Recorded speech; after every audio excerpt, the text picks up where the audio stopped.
Good afternoon, guys, and happy Wednesday, Thursday, Monday to all of your sunshiny faces. I thought it was much later in the week than it really was, guys. It's only Monday, and yeah. I made dinner for tonight, brought in the stuff from the freezer that we're going to have for this week, so I don't have to worry about going out there any other day, having it defrost or anything like that. Don't have to worry about anything. So yeah, I did that. And then I cut up and made the salad for this week. And then I also made the side dish, which we just had some steamed vegetables. I had broccoli for this week, and I had some leftover cauliflower from last week that I steamed. So that is what we had for dinner this week, guys. And these guys are in my bed. Are you guys in my bed? Who's in my bed? It's you, Bravo and Charlie. It's Bravo and Charlie in my bed. That's the two of you. This morning when I woke up, which I woke up late, I actually went to bed at like a decent hour last night and then woke up late tonight. So it's still a little bit earlier than yesterday. I'm going to go to bed early tonight, guys. But what I did find, guys, I found this website. It's called Family Search. Oh my gosh, it is the most amazing website I think I've ever found or used for ancestry. Which it's not the Ancestry website, although it does use like some documents and things like that from there. I feel like maybe it's a little bit bigger than Ancestry, and maybe you might get more in-depth research or something like that, but I feel like it does the same as what I thought Ancestry would do. I've never used Ancestry before. My dad tried like the free trial and got like a couple things like for information, but to be totally honest with you guys, I found a lot of stuff on here already and actually found more and added more to my family tree than I already had, which was awesome. But it's actually a free website. It's run by the LDS Church, or the Mormon Church, because like my mom was telling me, and she actually looked up, I think she was watching one of those shows that's called like Who Do You Think You Are? I think it was like on TLC or something like that. And she was telling me how there was, she watched like the Carrie Underwood episode, and she went to, I think, Utah or something like that, and there's like a family history library that's there because it's a big Mormon community in Utah. Sorry guys, my battery just died, but there is like a big Mormon community that's there, and I guess they have actually these like family history libraries like all over the place. It actually gives you a link where you can actually look up and find these like libraries, and so there's one in like a couple towns over from us, or not too far, like with like maybe half an hour or something like that. And so they have this one where, like I was telling you guys, when my mom was watching it, they actually have it. Well, according to what my mom saw from the show and from what I read on their website, is that they believe like that family, that you should be very close to family, like extended family, or like, I guess along those lines, and like you should know where you came from, and like you should research your history and like find like your family ties and things like that, or like family community, I guess, and stuff like that. And so again, from like what I have gathered, and my assumption is that they're like very into that and very want other people to also be able to find their roots. And like I was saying too, from what my mom watched from the show, what I was also reading from there, it's a completely free, and that's the other thing too, is that they like stressed on their website was like, we're completely free, we'll never charge anybody a fee or anything like that. They do ask if like you want to volunteer, or if I think, like, I'm sure you can like donate and stuff like that as well to the organization, but I believe that it would be considered then like a non-for-profit organization, so it's like free for everybody to use, which is awesome. So I've made my time, or not my timeline, my family tree, guys, and it is so cool because I found on my dad's side of the family, which I told you guys, I was like, as soon as we hit the Polish side, which is so hard to find anybody else, but we were able to find my dad's grandma, so it's my great grandma. Her name's Marie, and she went by Mary, and so my middle name is Miriam, Kayla Mary. So my middle name is after her. And my we were able to find she was actually married twice. She was married the first time to what is my great-grandfather, and then she was remarried again to what would be like a step-great-great-grandfather. But we were never able to find out what her maiden name was, and that was the thing that we were struggling with. So on one of the, I think it was maybe a birth certificate or a death certificate or something like that, they listed her maiden name as well. It might have been on somebody else's death certificate, I think.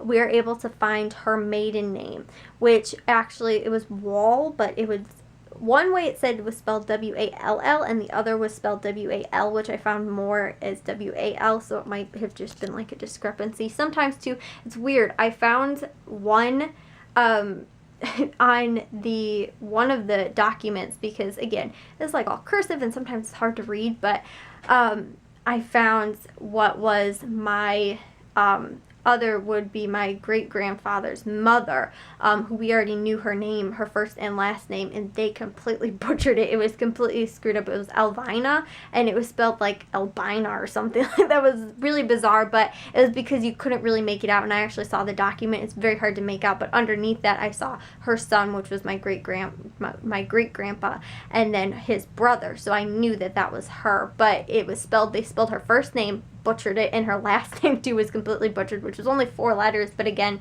it was completely not right. So I knew though that it was the right one, going through and finding out those other 2 things, and then also to who it was related to. But I was like, it was like so bizarre. So sometimes like in documents like that, they might skew the name. And the other thing too that I even learned in my history class was that like when people came over from like a different country or something like that, if they didn't know how to spell their last name, or they didn't know how to like spell it in English, whoever was there like taking their naturalization papers would just be like, yep, that's how it's spelled. And so you can lose sometimes a lot of how a name is spelled, you know, by coming over from a different country, which is why I think our last name might have actually been skewed a little bit from what it really is in Poland.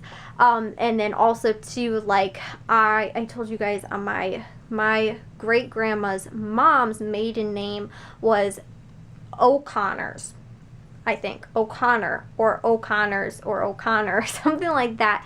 But what my mom was saying as well was because she probably, the real last name, her maiden name was probably O'Connors or O'Connor, but because you know, not a lot of people liked Irish, the Irish back then, so they probably dropped the O, so it didn't seem so Irishy, and so they went by like Connors or Connor, and I found a handful of different papers that had her last name listed as all kinds of different stuff. Connors, Connor, O'Connor, O'Connors, so it's like she could have went by 4 different last names. And then her married name was Smith, so she's Anna Smith Connors, or Anna O'Connor Smith, or depending on how it's spelled. So she could have had like 5 different last names. And Anna is such a common first name, it was really difficult to find. But I did find a snippet that my mom saved from her obituary. Well, actually, I think my grandma saved from her obituary, and it has her brother's name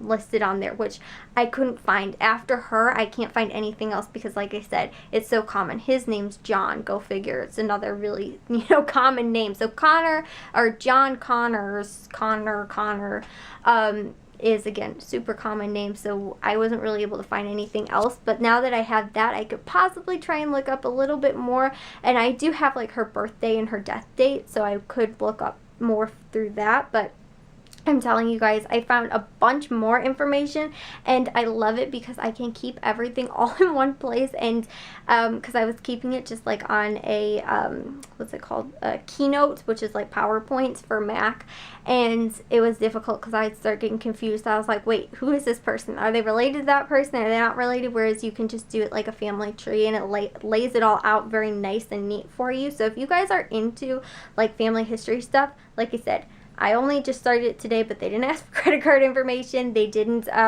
nothing on there. Like I said, I double checked. I tried to read over everything and actually see if it for real was free, because I'm a super skeptic when it comes to that kind of stuff. And I'm like, oh, it's going to be like a 1 month free trial, and then I'm going to have to start paying for it. But from what I understand, it's completely free. So if you guys are interested in doing that kind of stuff, it's not partnered. I'm not being sponsored or anything like that. I literally just came across it this morning, but I was so excited I found it, and I suggest you guys take a look too, because they actually do show you the a lot of the actual physical documents that you can actually see, like the your relatives on there.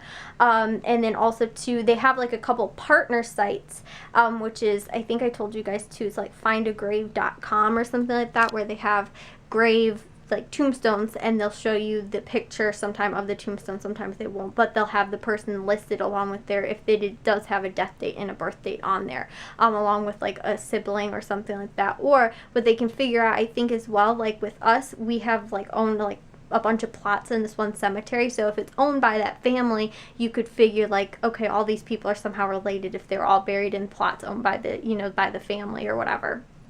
So my figuring is that, that's kind of how they do it. But I was able to find a ton more information, and like the more information you add, it gives you hints then in it. It's like, do you think that this person could be that person as well? And then it might have like a birth certificate or a death certificate or a marriage license, and then you can go and add it to that person in your family tree. Like for example, say my grandparents or something like that, and it has my grandma's like birthday or something like that, or her birth certificate, whatever. I could add that to it. They don't let you do it for living people, so if it's like your grandparent or even great grandparents still living, you can't add it to it. And I don't know if it'll actually come up as like a hint or not, but it might show it. If not, you have to go in and add the information yourself. But I just know for like certain things. So I still haven't done my dad's mom's side of the family or my mom's dad's side of the family yet, but from the part of my great grandma and great grandpa side of the family on my grandma's side,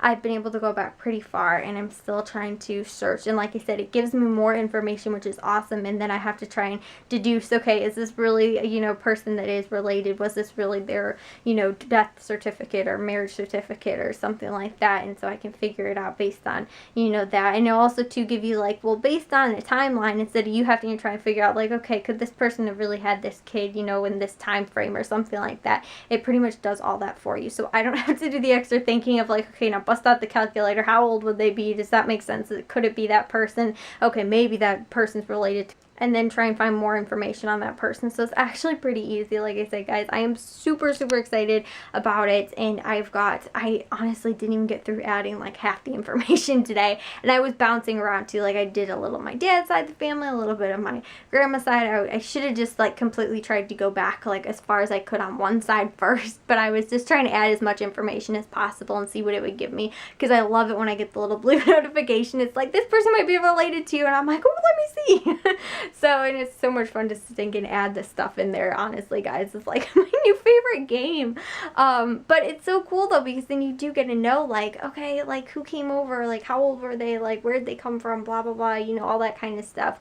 And it is really cool. And my mom has got all of her papers that she did back in like, I think it was 2001 or 2002. Like Matthew was still like a baby when she did this. So we have a lot of information that my mom like called to find stuff out or called relatives and stuff like that. One of the other cool things is as well is that I knew my great grandma, she was one of 10 siblings. However, there was only 8 that lived like longer than like a couple years, like into I guess their teens or adults. So there was 2 that we knew had passed away like before my grandma was like a couple of years old, or my great grandma was a couple of years old.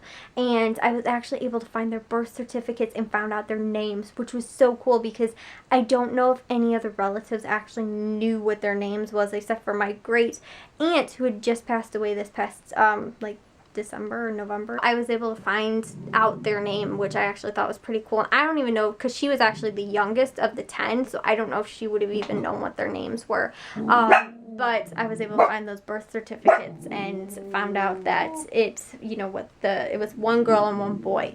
So I thought that was kind of cool because that could have been you know, like family history that actually got lost because the last, you know, generation had passed away and didn't know, you know, that was the last person who could have died with her, and instead we have all this information and are able to figure out who they are. So it was pretty cool, guys. It's been a fun day. So I'll see you guys all in tomorrow's vlog. If you guys did enjoy today's, make sure you guys give it a big old thumbs up. If you guys are new, we'd love if you'd subscribe, and I'll see all of your sunshine faces tomorrow. So bye, guys.